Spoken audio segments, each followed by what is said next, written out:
ताज़ा तरीन और निष्पक्ष खबरों को देखने के लिए हमारे चैनल विराट 24 न्यूज को लाइक और सब्सक्राइब करना ना भूलें। नमस्कार, आपका स्वागत है विराट 24 न्यूज में और मैं हूं आपके साथ प्राची। वर्तमान में विंध्य प्रदेश के पुनरुद्धार के लिए वार्ता राजनीतिक वर्ग के वर्गों के साथ साथ आम जनता के बीच कर्षण प्राप्त कर रही है। मध्य प्रदेश राज्य के मौजूदा संविधान से बाहर निकालकर विंध्य प्रदेश के गठन की यह मांग कुछ ऐसी नहीं है जिसे अनसुना किया जाए। विंध्य प्रदेश पहले मौजूद था और इसके दायरे में बघेलखंड के साथ साथ बुंदेलखंड के इलाके भी शामिल थे। हालांकि इसके बाद के विघटन का कारण क्या था? क्या यह तत्कालीन केंद्र सरकार की ओर से प्रधानमंत्री नेहरू की अध्यक्षता में एक केंद्रीय अशुद्ध गणना था? विराट 24 न्यूज द्वारा प्रस्तुत इस ऐतिहासिक रिपोर्ट में आपको बताने का प्रयास किया गया है। रीवा के तत्कालीन शासक महाराजा मार्तंड सिंह द्वारा कई शर्तों के साथ विंध्य प्रदेश का गठन 13 मार्च 1948 को एक समझौते के माध्यम से किया गया था, जिसे केंद्र सरकार ने स्वीकार भी कर लिया था।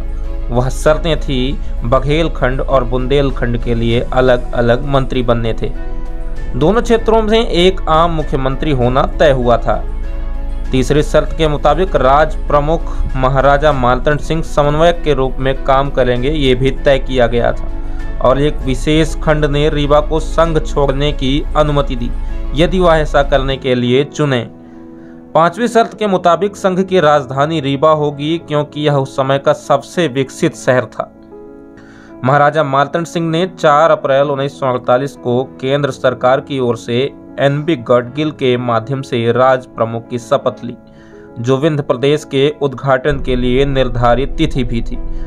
शुरू से ही केंद्र सरकार ने जोर देकर कहा कि अनुभागीय हितों को भूल जाने और सभी को भारतीय के रूप में देखने का समय आ गया है।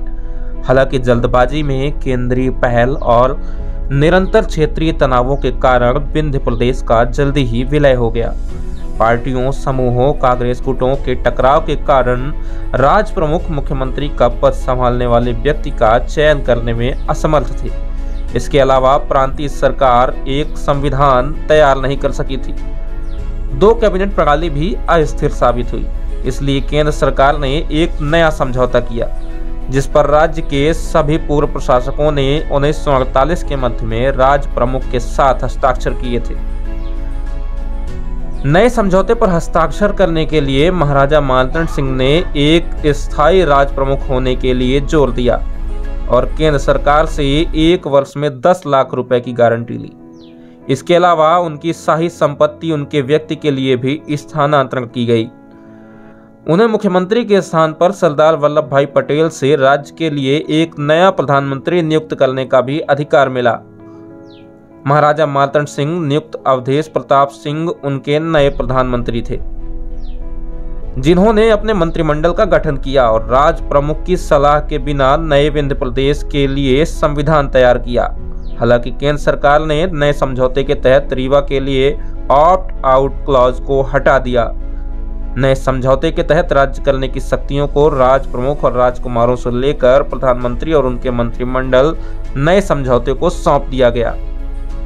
इस बार भी विंध्य प्रदेश असफल रहा। कांग्रेस के मंत्रियों ने आपस में लड़ाई की और कांग्रेस पार्टी के भीतर कई गुट के सदस्यों ने सार्वजनिक रूप से मंत्रियों और अधिकारियों की आलोचना की और लोगों को उनके खिलाफ उकसाया।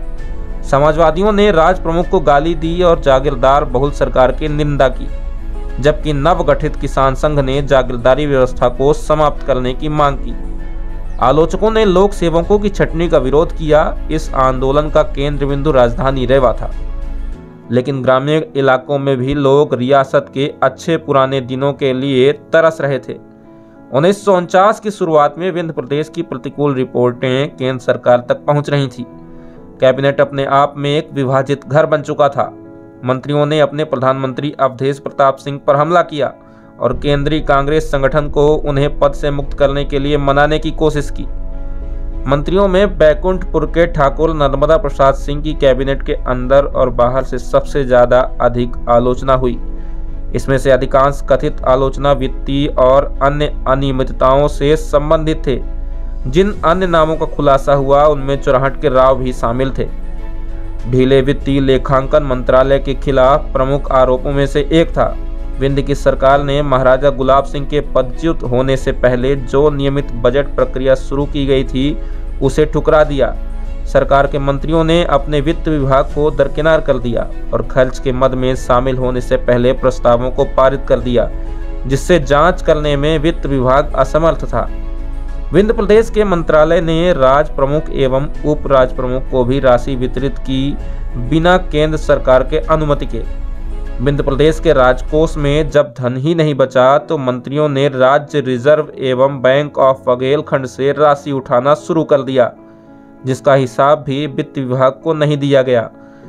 राज्य सरकार ने इतना खर्चा दिखा दिया कि विंध्य प्रदेश दिवालिया होने की कगार पर था। असंख्य वित्तीय एहसान दिखाए गए शासकों और वाणिज्यिक संघों की ओर, जो उनकी ईमानदारी पर संदेह पैदा करते हैं। राज्य के प्रत्येक विभाग में अपने वरिष्ठ अधिकारियों और अधिकारों के खिलाफ शिकायत करने का कल्चर आ गया था। यहाँ तक कि विंध्य प्रदेश के प्रधानमंत्री का स्टाफ खुद उनके खिलाफ शिकायतें केंद्र सरकार के पास भेजता था। सरकारी विभागों में काम चोरी, मुनाफाखोरी एवं सरकारी पैसे की चोरी ने विंध्य प्रदेश का किस्सा ही समाप्त कर दिया। जागीरदारों द्वारा गठित मंत्रिमंडल स्वयं विंध्य प्रदेश की बर्बादी के लिए जिम्मेवार था, जहां लूटो और लूटने दो की मुहिम चलन में थी। आखिरकार केंद्र सरकार ने स्वीकारा कि विंध्य प्रदेश को चलाने के लिए असमर्थ हैं, जिसके बाद विंध्य प्रदेश को मध्य भारत के साथ विलीन कर 1956 में एक नया राज्य स्थापित किया गया, जिसे आज हम मध्य प्रदेश के रूप में जानते हैं। आइए सुनते हैं विंध्य संग्राम परिषद के प्रदेश अध्यक्ष मुनिंद्र तिवारी, समाजवादी नेता अधिवक्ता वीरेंद्र सिंह बघेल और इतिहासकार पीसी सरकार का क्या कहना है। ये विंध्य प्रदेश राज्य भारत में जो 15 अगस्त 1947 को आज़ादी मिली, उसके बाद 4 अप्रैल 1948 के दिन राष्ट्रपति जी के हस्ताक्षर से एक विंध्य प्रदेश राज्य का उदय हुआ, जिसमें रीवा, सीधी, सतना, शहडोल और पन्ना, छतरपुर, टीकमगढ़ और दतिया मिलाकर 8 जिलों का ये एक प्रदेश बना और ये बड़ी गति के साथ विकास की गति में आगे बढ़ चुका था। दक्षिण से उत्तर को जोड़ने वाला यह विंध्य प्रदेश एक अच्छा प्रदेश के रूप में कार्य कर रहा था, किंतु पता नहीं क्या हुआ। 49 में ही एक सूचना केंद्र सरकार से आई कि आपके विंध्य प्रदेश राज्य को तोड़ा जाएगा, जिसके खिलाफ यहाँ के लोगों ने आंदोलन छेड़ दिया और इतना विशाल आंदोलन किया समाजवादी पार्टी के नेतृत्व में कि यहाँ 2 जनवरी 1950 के दिन पुराना बस स्टैंड जो जय स्तंभ है वहाँ पर गोली चलानी पड़ी सरकार को। गोली में गंगा, चिंताली, अजीज नाम के 3 नौजवान मारे गए, कई लोग घायल हुए। तब डॉक्टर राम मनोहर लोहिया को यहाँ रीवा आना पड़ा, जयप्रकाश नारायण जी को रीवा आना पड़ा। समाजवादी उस समय जो कद था नेहरू से कम नहीं था डॉक्टर लोहिया का। उनके आने के बाद हजारों लोग जेल चले गए और जमुना जोशी श्रीनिवास के नेतृत्व में आंदोलन बढ़ गया। सीधी से चंद्र प्रताप तिवारी जी, शहडोल से कृष्णपाल सिंह जी, सतना से शक्ति पांडे जी, उधर लक्ष्मी नारायण नायक जी, हमारे टीकमगढ़ से, नेवाड़ी से, ये नेताओं ने एक बड़ा आंदोलन छेड़ दिया था, जिसके कारण पंडित नेहरू जी को वापस अपनी बात लेनी पड़ी और कहा कि विंध्य प्रदेश नहीं टूटेगा। 1952 में आम चुनाव कराए गए पूरे देश के, तो विंध्य प्रदेश में भी आम चुनाव हुआ। कांग्रेस में पंडित शंभूनाथ शुक्ल जी यहाँ के मुख्यमंत्री बने निर्वाचित और नेता प्रतिपक्ष रूप में चंद्र प्रताप तिवारी जी को नेता प्रतिपक्ष बनाया गया। अब इसके बाद ये प्रदेश चल ही रहा था कि अचानक 1 नवंबर 1956 के दिन विंध्य प्रदेश को तोड़कर मध्य प्रदेश में मर्ज कर दिया गया। यहाँ का सचिवालय, यहाँ की विधानसभा के कर्मचारी, यहाँ के हमारे एमएलए रेस्ट हाउस का सारा सामान ट्रकों में लद लद कर भोपाल जाने लगा। फिर से आंदोलन शुरू हुआ, लेकिन पंडित नेहरू जी 56 में रीवा आए। सरदार पटेल जी की एक चिट्ठी भी आई, यहाँ के लोगों से अपील की गई कि आपकी सचिवालयीन सुविधाएं, जैसे जहाँ हम खड़े हैं ये हाई कोर्ट है, हमारे विंध्य प्रदेश का हाई कोर्ट था, तो हाई कोर्ट रहा आएगा, आपका खंडपीठ रहेगी, आपके सारे डिपार्टमेंट, वन विभाग का सचिवालय रहेगा, कई डिपार्टमेंट्स रहेंगे प्रदेश स्तर के। ऐसा लालच देकर हमारे आंदोलन को समाप्त करा दिया गया, विंध्य के आंदोलन को, और हम भोपाल में शामिल हो गए। उसके बाद हुआ क्या, रिमाड़ी कहकर अपमानित किया गया। भोपाल के अंदर हमारे पूरे विंध्य क्षेत्र का अपमान हुआ। जो पूंजी, जो आय, जो हम टैक्स के रूप में कोयले से, पन्ना के हीरे से, बॉक्साइट से, कांच बनाने के बालू के पत्थर से हम जो आमदनी दे रहे हैं, आज बिजली से हम जो आमदनी मध्य प्रदेश सरकार को चलाने में दे रहे हैं, उससे पूरा प्रदेश चल रहा है। और हमारे यहाँ बजट में बहुत कम खर्च आता है, जिससे विंध्य का विकास रुक गया। यहाँ जो संभाग स्तर का ये स्थान था रीवा, ये इससे भी नीचे उतर गया। दतिया से आप चलिए, टीकमगढ़, छतरपुर, पन्ना होते हुए चले आइए, पूरा बुंदेलखंड हमारा कमज़ोर पड़ा हुआ है। वहाँ लोग आज मजदूरी के लिए तरस रहे हैं। पूरा बघेलखंड, रीवा, सतना, शहडोल, उमरिया, अनूपपुर, सिगरौली, इन तमाम कारणों से विंध्य संग्राम परिषद का गठन हुआ। 1990 से हमने आंदोलन शुरू किया। आज एक सफलता मिल चुकी है। हम बता दें अपने सब विंध्यवासियों को कि 10 मार्च सन 2000 के दिन विंध्य प्रदेश का संकल्प विधानसभा, मध्य प्रदेश की विधानसभा से पारित है सर्वसम्मत। अब दिल्ली को फैसला करना है कि हमारा विंध्य प्रदेश बने। जब छोटे छोटे 4 राज्य बन गए इस देश में, तो पहला अधिकार विंध्य प्रदेश का होना चाहिए था, जो तत्काल बने। इसके लिए हम लोग आंदोलन करते रहेंगे। ऐसा माना जा रहा है, जब पहले केंद्र सरकार बजट दिया करती थी, कुछ लोगों द्वारा भ्रष्टाचार भी किया गया है। एक घटना ऐसी आती है कि जब विंध्य प्रदेश की नॉमिनेटेड सरकार थी, कुछ लोगों के ऊपर, मैं आज उनका नाम नहीं लेना चाहता, लेकिन जो सम्मानित लोग मंत्री बने थे, उनके ऊपर कुछ आरोप लगा था। लेकिन पूरे देश में और प्रदेशों में भी इस तरह के आरोप लगे थे। केवल विंध्य प्रदेश को तोड़ देना, या कोई भ्रष्टाचार करता है उसे जेल भेज दीजिए, पर पता चले कि पटवारी के या कानूनगो के भ्रष्टाचार के कारण तहसील तोड़ देंगे आप, ये कहाँ का न्याय होगा। यानी किसी के भ्रष्टाचार का आरोप लग गया एक मंत्री के ऊपर, तो मंत्री नहीं निकाला आपने, हमारी सरकार ही तोड़ दी, विंध्य प्रदेश राज्य खत्म कर दिया इतना बड़ा। ये कहाँ का न्याय नहीं है। हम इसके खिलाफ हैं कि ऐसा था। यदि ये आरोप लगा था कि मंत्रिमंडल भ्रष्ट है, तो क्यों न विंध्य प्रदेश तोड़ दिया जाए। ये कहाँ की बात हुई। मंत्रिमंडल भ्रष्ट था, भंग कर दीजिए, दूसरा मंत्रिमंडल बना देना चाहिए था। लेकिन एक बनी बनाई राज्य, एक स्टेट तोड़ देना, और उसके बाद से आज हम लखनऊ जैसा, चंडीगढ़ जैसा हमारा ये रीवा, हमारा विंध्य होता, यहाँ का नौजवान आज सूरत के अंदर, बम्बई के अंदर, अहमदाबाद के अंदर भिखारी की तरह रिमाड़ी कहवाकर मजदूरी करने के लिए बाध्य हो रहा है। और हम यहाँ न जाने कितना विकास कर सकते हैं। हमारे बदवार के अंदर आज हमारे सीमेंट प्लांटों में उड़ीसा के लोग नौकरी करने, मजदूरी तक रीवा के और विंध्य क्षेत्र के लोगों को नहीं मिल रही है। मजदूर तक नहीं रखे जा रहे हैं, उड़िया और बिहारी मजदूर रखे जा रहे हैं। हम इसका विरोध करते हैं। हम विंध्य प्रदेश चाहते हैं और विंध्य प्रदेश जल्दी से जल्दी बनेगा, ये हमारी उम्मीद है।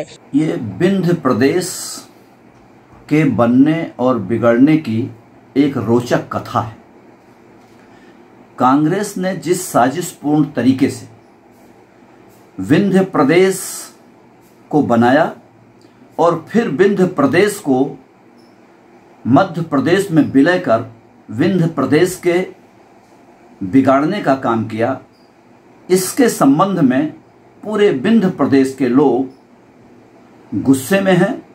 और शुरू से उनके मन में ये गुस्सा कहीं न कहीं दबा रहा, जो अब पृथक विंध्य प्रदेश के पुनर्गठन की मांग को लेकर के धीरे धीरे सनय सनय बाहर निकलने लगा है। और इसकी शुरुआत पूरी तरह से हो चुकी है। केवल इसमें लोगों के जुड़ने और लोगों को मन से विंध्य प्रदेश बनाने की भावना को आगे बढ़ाने का काम करना होगा। विंध्य प्रदेश तो बनेगा और बन के रहेगा। देश की आज़ादी के बाद, आज़ादी के पहले रीवा राज्य में महाराजा का शासन था, एक अलग राज्य था। आज़ादी के बाद सभी राज्यों का, राजाओं का विलय हुआ और सभी ने विलय में हस्ताक्षर किया, विलय पत्र में हस्ताक्षर किया। और 1948 को केंद्रीय मंत्री वी गाडगिल ने विंध्य प्रदेश में आकर के विंध्य प्रदेश के निर्माण की घोषणा की और 30 मई 1948 को महाराजा मार्तंड सिंह जी ने अपनी सत्ता विंध्य प्रदेश के राज प्रमुख को सौंप दी और विधिवत विंध्य प्रदेश बन गया।